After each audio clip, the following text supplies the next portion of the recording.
Bonjour à toutes et à tous, bienvenue sur ma chaîne, c'est Super NES. Alors vous devez vous dire aujourd'hui pourquoi est-ce qu'il est habillé comme un président d'Afrique. Eh bien c'est assez simple, aujourd'hui est un grand jour. En effet, aujourd'hui j'ai à vous montrer un objet assez collector inédit, voire même prisé par la plupart des fanboys de notre époque. Je pense que ça pourrait faire un grand bruit ou un grand flop. Dans tous les cas, moi j'ai l'objet.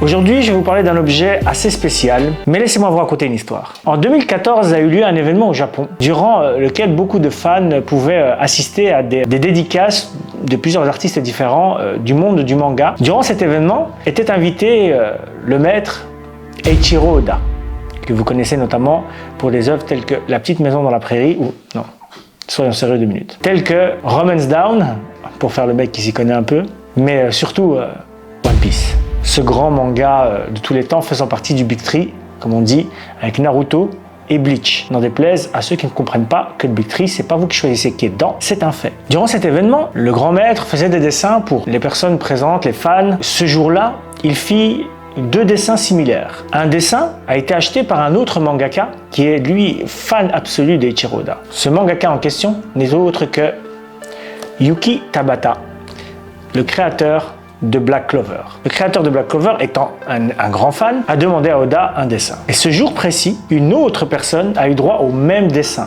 Ce même dessin trait pour trait, néanmoins contenant des différences. Étant donné qu'il s'agit d'un dessin qui est également colorié, on ne peut pas avoir les mêmes traits aux mêmes endroits, les mêmes coloriages aux mêmes endroits. Et là, vous vous dites, ouais ok, mais quoi? Tu vas nous montrer le dessin, tu vas nous montrer une réplique? Eh bien non. Puisqu'à l'époque, la personne possédant ce dessin, ou du moins le deuxième, pas celui de Yuki Tabata, a mis en vente ce dessin. Ce dessin a été acheté par un Français et ensuite a été acheté par un Belge. Et ce Belge l'a vendu ensuite à son frère. Et son frère est une connaissance à moi.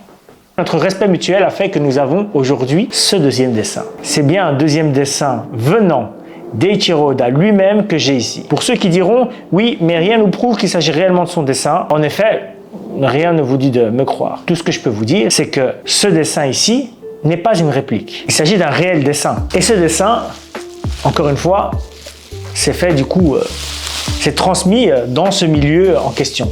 Mais je pense que les vrais fans d'Eiichiro Oda et de One Piece ne pourront qu'attester de son authenticité. Voici le dessin en question avec Zoro, Luffy et Nami. Ce dessin a été créé par Eiichiro Oda lui-même. Juste ici, comme je vous ai dit, 2014. Vous pourrez aller vérifier l'événement durant lequel ça s'est passé. Mais comme je vous ai dit, par exemple ici, dans le coloriage des cheveux de Luffy, il y a des endroits où il y a des petits bouts blancs.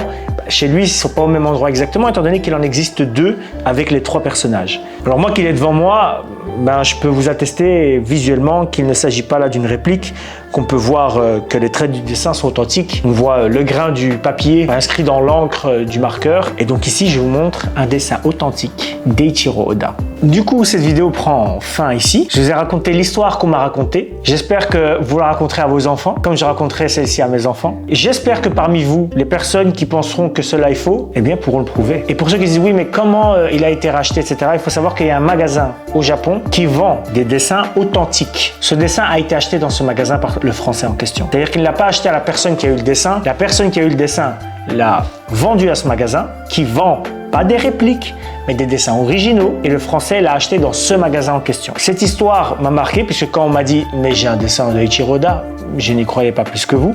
Quand on me l'a montré, du coup j'ai un peu fermé ma gueule. Mais en tout cas, cette histoire, je la trouve extrêmement belle. Surtout moi qui suis un youtubeur qui n'a pas 1 milliard d'abonnés. Mais étant donné qu'avec ce que j'ai fait dans ma vie, je connais pas mal de monde un peu dans tous les domaines. Et c'est pas le nombre de followers qui fait la qualité des gens qu'on connaît. Et moi, j'ai connu une personne de qualité qui m'a dit écoute, pour ta chaîne YouTube, je te passe ce dessin que je n'ai passé à personne. Donc j'en suis très heureux, très honoré. Du coup, c'était Super NES. J'espère que vous avez aimé cette vidéo. On se retrouve à la prochaine. Et c'est un Diana.